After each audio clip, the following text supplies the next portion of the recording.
Oi, tudo bem? Hoje vamos falar do volume um das Comédias de Aristófanes, aqui na edição da Zahar, com comentários, notas e introduções do Mário da Gama Cury. Esta edição aqui é de 2003. E esse volume um das Comédias de Aristófanes contém As Nuvens, Só para Mulheres e Um Deus Chamado Dinheiro. Contém essas três peças. Aristófanes é, sem sombra de dúvida, o maior comediógrafo da antiguidade e representa solitariamente tudo o que nos restou da comédia antiga. Nós falamos tanto da tragédia na Poética de Aristóteles, falamos da importância da tragédia, temos os três grandes mestres da tragédia, Eurípides, Sófocles, Ésquilo, mas o Aristóteles sobrou. Mas o Aristófanes sobrou, né, sozinho. Enquanto Ésquilo, Sófocles e Eurípides mergulharam na tragicidade da existência humana, o Aristófanes canalizou sua vocação dramática para reduzir a vida e os homens a seus aspectos mais risíveis e ridículos. Seu modo próprio de afirmar a responsabilidade do ser humano, sobretudo como animal político. Crônicas límpidas e impiedosas, suas comédias traçam um quadro irretocável da vida cotidiana, da época clássica. Paz e guerra, filosofia e moral, política e educação, literatura. Nada deixou de ser captado pela irônica antena do artista. Esta edição aqui ela possui peças de fases importantes da vida do artista. Três fases distintas, por exemplo, as nuvens, representada em 423 a.C., Só para Mulheres em 411 a.C., e Um Deus Chamado Dinheiro em 388 a.C. São peças importantes dentro da trajetória do Aristófanes. As Nuvens é uma comédia dirigida então contra os sofistas, que o autor confunde com Sócrates, o filósofo mais conhecido e comentado da época. Lembrando que Sócrates é contemporâneo de Aristófanes. Então ele fazia parte ali daquela vida e ele é colocado nas peças, né, de uma maneira jocosa. Nós temos então um personagem chamado Strepsíades, outrora um abastado rural, e agora um homem arruinado. Ele procura achar uma solução para os seus males. Decide então frequentar a escola de Sócrates, o pensatório, na esperança de aprender as artimanhas dos sofistas e com elas desvencilhar-se dos credores. Então é muito legal, né? Um homem simples, um homem do povo, quer frequentar a escola dos sofistas. E aqui entra Sócrates, né, como líder dessa escola chamada pensatório. Assiste-se então a um hilário debate entre o raciocínio justo e o raciocínio injusto, que através das falácias, dos sofismas, procuram derrubar um ao outro a fim de conquistar o freguês.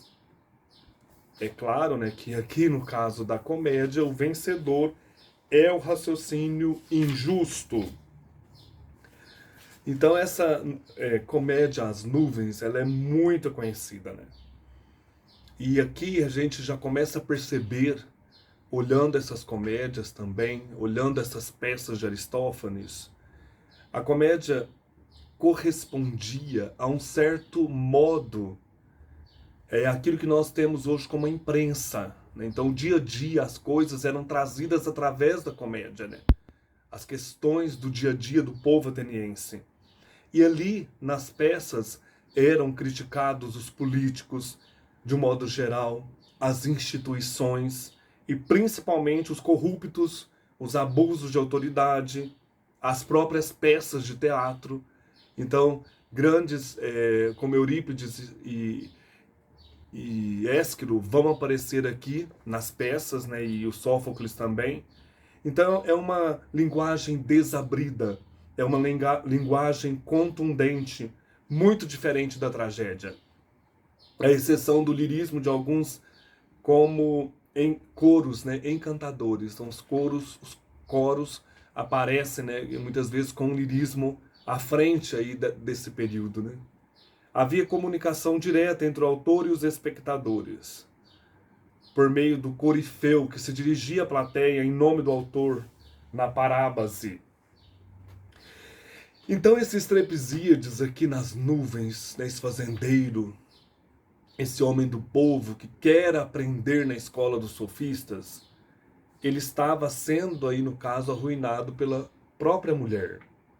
A mulher era de família rica, então ela tinha outras ideias, e o filho deles, o Fidipides, era fanático por carros e cavalos. Então a primeira cena vai colocar os dois ali, o pai e o filho, né, num embate muito legal. Eu já começa a rir nesse início aí. Estrepsíades ouviu falar em Sócrates, um filósofo, que por seus sofismas era capaz de fazer a causa pior parecer a melhor, e ficou esperançoso de poder enganar seus credores, valendo-se dos ensinamentos socráticos. Então, deixa eu ler o começo aqui do texto. Essa peça, então, lembrando, foi representada em 423 a.C. pela primeira vez em Atenas, 423 a.C. Então nós temos aqui o cenário, é um quarto de dormir do Estrepsíades, né, esse fazendeiro, que está deitado, e vê-se também Fidipides, o filho, e escravos adormecidos. Pela janela vê-se a casa de Sócrates, é noite. O Estrepsíades começa, né, levantando-se. Como são longas estas noites, Zeus. Parece que o dia nunca vai chegar. O galo já cantou há muito tempo, mas os meus escravos ainda estão roncando. Antigamente não era assim. Maldita seja a guerra por muitas razões, e principalmente porque ela não deixa castigar esses vagabundos. Este meu bom filho não acorda durante a noite toda. Ele dorme e peida, enrolado em 5 cobertores. Estrepsíades torna a deitar-se. Se vocês deixarem, eu também vou roncar. Após um curto silêncio. Mas coitado de mim, não posso dormir, atormentado pelas despesas, pelo custo das cocheiras ou dos cavalos e pelas dívidas contraídas pelo meu filho para sustentar tudo isso. Exibindo sua longa cabeleira, ele monta a cavalo, guia um carro, sonha com cavalos, enquanto eu estou aqui, minguando ao ver a lua, trazendo os dias dos vencimentos. Ao mesmo tempo que as dívidas e os juros se amontoam. Então é o monólogo, né, do Estrepsíades, do pai, vendo o filho gastar com corridas, com cavalos, e a mulher também gastando dinheiro, né? Ele acordando um dos escravos. Acenda a lâmpada, cara. Vá buscar meu livro de contas. Quero ler os nomes de todos os meus credores e calcular logo os juros. O escravo obedece. Ai de mim. Vejamos as minhas dívidas. 12 minas apásias. Por que 12 minas apásias? Por que pedi emprestadas essas minas? Foi quando comprei um certo cavalo. Por que não acertei uma pedrada no olho dele? Aí o Fidipides, né, o filho, acorda, sonhando. Não, acorda não, né? Tá sonhando. Você está me tapeando, Philon? Mantenha sua posição. Então tá sonhando que ele tá correndo com o cavalo, né? Estrepsíades, é esta a minha perdição. Mesmo dormindo, ele sonha com cavalos e nada mais. Então é isso, né? Essa é muito legal, é muito jocosa, né? São coisas do dia a dia ali do mundo ateniense. Em face, então, da recusa do seu filho de entrar para a escola de Sócrates, o pensatório ou oficina do pensamento, Estrepsíades toma a decisão de ele próprio frequentá-la. Então, vocês imaginam o que vai acontecer, né? Os Estrepsíades lá, junto com os sofistas, com Sócrates, falando de filosofia, e ele com outras ideias, né? Querendo pagar as contas. Então é um embate aí entre o pensamento, o raciocínio lógico justo e o lógico injusto. Lá é apresentado por Sócrates as nuvens, as verdadeiras divindades causadoras dos trovões e das chuvas, e não Zeus, o deus maior dos gregos, como se supunha. Olha a ironia, né? A filosofia está começando a pensar, né? Não é Zeus que causa as chuvas, mas as nuvens. Então elas vão representar o couro aqui. Estrepsíades, todavia, de tão simplório e preocupado com suas dívidas, nada consegue aprender, e Fidipides toma o seu lugar de aluno. Sócrates entrega Fidipides ao raciocínio justo e ao raciocínio injusto para receber lições diretamente deles. Há um debate entre os dois raciocínios, no qual o vencedor é o raciocínio injusto. Com a ajuda das lições recebidas por Fidipides, Strepsíades consegue livrar-se de seus credores. Mas a situação vira-se contra ele quando, valendo-se das mesmas lições, Fidipides passa a espancar o pai e prova que, agindo assim, está fazendo apenas justiça. Desgostoso com a situação, Strepsíades incendeia o pensatório, para desespero dos demais discípulos de Sócrates. Então é quase que uma tragédia aqui, né? Muito provavelmente esta comédia de Aristófanes influiu no julgamento de Sócrates e em sua condenação à morte. Olha que interessante, né? Colocar fogo no pensatório. Lembrando que o Sócrates era vivo quando isso veio à tona. E aí, por exemplo, um filho de um fazendeiro vai para a escola de Sócrates, começa a espancar o pai achando que aquilo era justo, né? Fazer aquela vingança ao pai. E depois o Strepsíades põe fogo na escola do Sócrates, né? Destrói aquele modo de pensamento, né? Então eles dizem que, né, talvez tenha influenciado no julgamento de Sócrates esse colocar fogo, né, e zombar aí da filosofia e do próprio Sócrates, né? Depois da segunda peça aqui, Só para Mulheres. Essa peça, Só para Mulheres, ela foi encenada pela primeira vez em 411 a.C. Aqui o bode expiatório é outro figurão da época chamado Eurípides, um dos alvos prediletos de Aristófanes.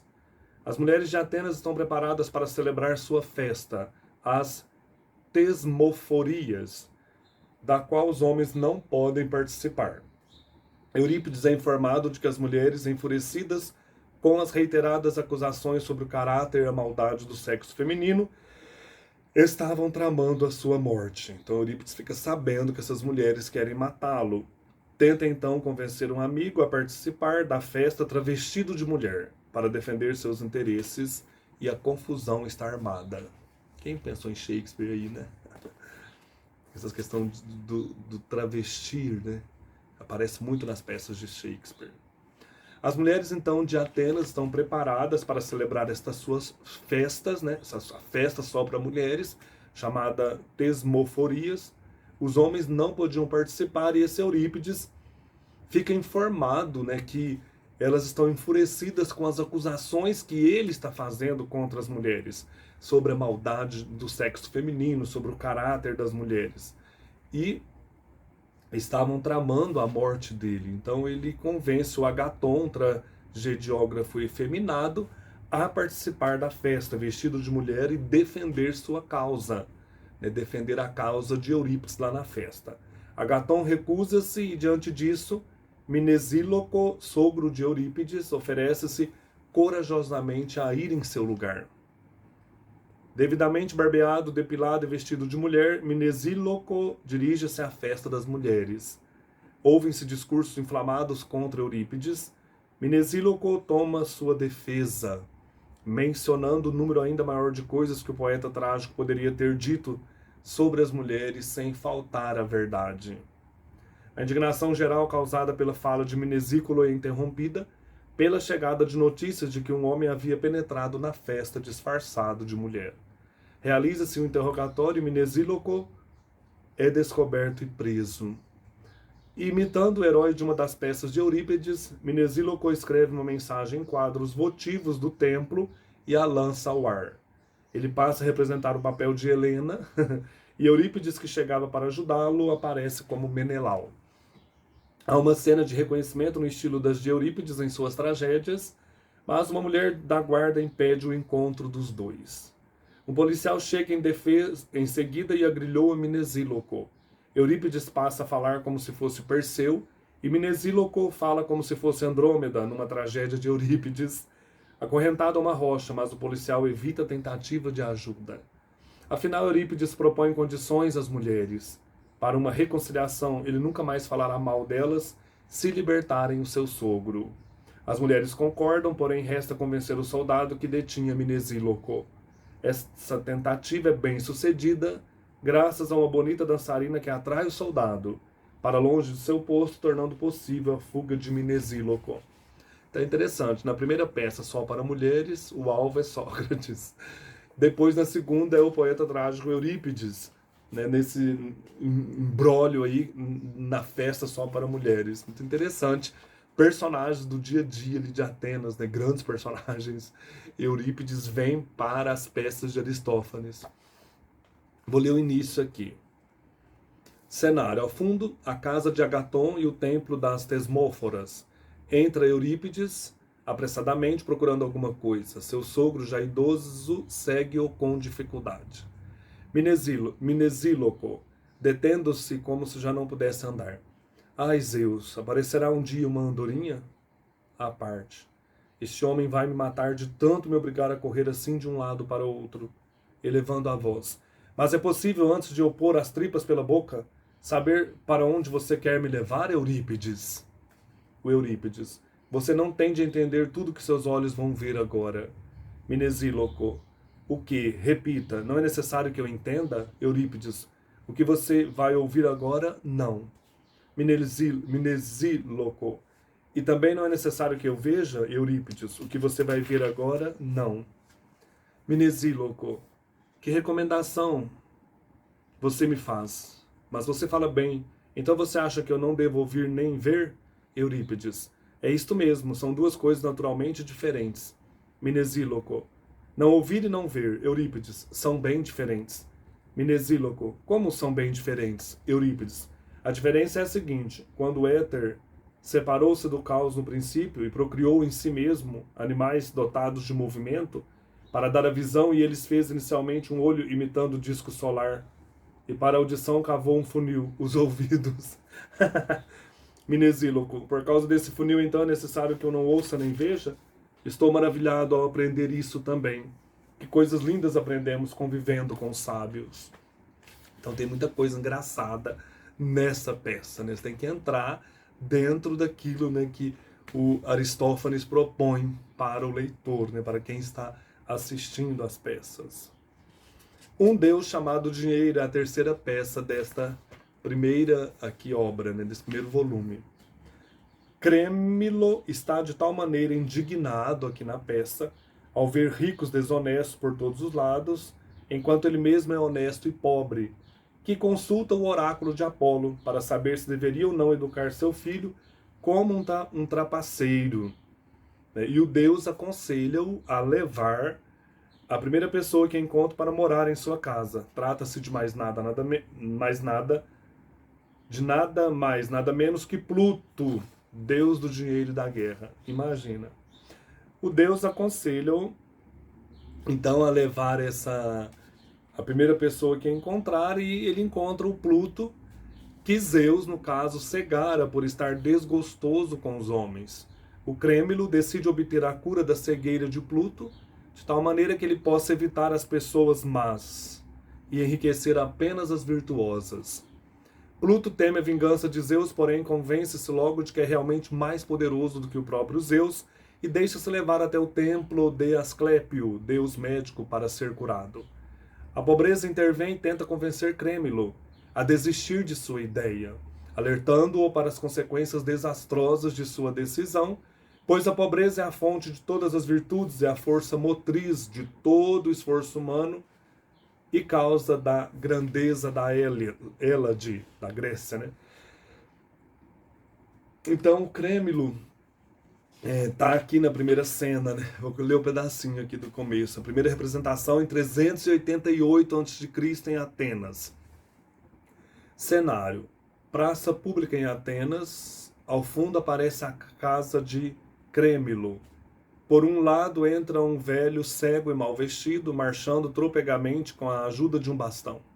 Atrás dele vem Crêmilo e seu escravo Carion, de volta de uma viagem coroados de folhas de loureiro. Carion traz uma panela. Carion: como é penoso, Zeus e todos os deuses, ser escravo de um senhor que perdeu o juízo. Seu escravo dá os melhores conselhos, o seu dono não liga. Fatalmente vão sobrar aborrecimentos para o mais fraco. O destino não deixa que ele disponha livremente de sua pessoa, pois o escravo pertence a quem pagou para ser o seu dono. Afinal, as coisas são assim mesmo, mas quanto a esse tal de Lóxias, que berra oráculos do alto de seu tripé, censura o fato de ele, que é médico e adivinho muito competente, Segundo alguns dizem, mandar de volta meu senhor ainda mais desequilibrado. Ele vem caminhando atrás de um velho cego, fazendo o contrário do que devia fazer. De fato, nós que enxergamos devíamos guiar os cegos. Enquanto ele segue um deles e me obriga a fazer o mesmo, e tudo isto sem dar uma explicação, sem me dirigir a palavra mais curta, dirigindo-se a Crêmilo. Está bem, não vou ficar calado de jeito nenhum, se o Senhor não explicar finalmente porque estamos seguindo este homem. Vou lhe causar aborrecimentos e o Senhor não vai poder bater em mim porque estou usando uma coroa. Crêmilo. Se você me aborrecer, por pouco que seja, arranco a sua coroa e você vai sofrer ainda mais por isso. Então, esses entreveros aí, né, vão aparecer durante a peça. Voltando lá, né, no enredo da peça, né, não dá para ficar lendo tudo aqui, só para vocês terem uma ideia. Esse Crêmilo, então, ele está indignado por ver os ricos desonestos, né, por todos os lados, enquanto ele mesmo é pobre e honesto. Então, ele pega Pluto e educa como um trapaceiro, né? Ele tem o dever, lá conforme o oráculo lhe disse, de educar alguém, primeira pessoa que ele encontrar, como um trapaceiro. Ele encontra o Pluto, que estava zangado com Zeus, e estava cego. Então eles estão levando o Pluto aí para o templo de Asclépio para ser curado, né? E a pobreza intervém, tenta convencer Crêmilo a desistir da sua ideia, alertando para as consequências desastrosas de sua decisão. Pois a pobreza, né, é uma fonte de virtudes e força motriz de todo esforço humano. E no caso aqui, causa da grandeza da Hélade. Então é melhor ser pobre e virtuoso, né, do que rico e ganancioso. Mas Crêmilo não se deixa persuadir. A sessão de cura, então, no templo de Apolo, de Asclépio, é descrita hilariantemente e Pluto, já com a visão recuperada, volta à casa de Crêmilo, que agora ficara rico. Chegaram em seguida numerosos visitantes. Um homem honesto, que fora pobre durante muito tempo e agora está próspero, desejoso de consagrar ao Deus seu manto e suas sandálias velhas e estragadas. Um sicofante, indignado por estar reduzido à ruína, uma velha abandonada pelo gigolô que antes a adulava para explorá-la, e o deus Hermes que agora nada obtém no céu para comer e procura emprego na terra. E finalmente o próprio sacerdote de Zeus também na iminência de morrer de fome. Esta comédia então foi a última de Aristófanes, o enfant terrible das musas, e já se aproxima das características da comédia intermediária.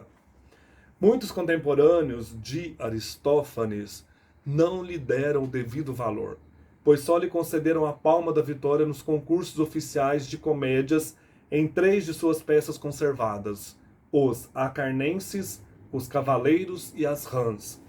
Um deles, porém, talvez o mais ilustre, prestou-lhe uma homenagem consagradora, que os leitores e espectadores de suas obras vêm reiterando há quase 2 milênios e meio. Platão, o mais famoso ateniense da época, dedicou-lhe um epigrama que chegou até nós. Olha o que Platão fala de Aristófanes. As graças procuravam um altar perene. Acharam-no na inteligência de Aristófanes. Além de seu grande valor intrínseco, as comédias de Aristófanes são a fonte mais autêntica para a reconstrução dos detalhes da vida cotidiana em Atenas, na época clássica. Então aqui nós temos 44 comédias que foram escritas por Aristófanes e chegaram até nós apenas 11. São elas, né? Os Acarnenses, estreado em 425 a.C., os Cavaleiros, as Nuvens, as Vespas, a Paz, os Pássaros, a Greve do Sexo ou Lisístrata, Só para Mulheres, ou Tesmoforiazussas, as Rãs, a Revolução das Mulheres ou Eclesiazusas, e um deus chamado Dinheiro ou Pluto, que é a última peça da vida de Aristófanes e que está aqui nesse primeiro volume de capa amarela da coleção Zahar. No próximo encontro nós vamos falar então do volume 2, que traz as peças As Vespas, As Aves e As Rãs. Um abraço, até mais.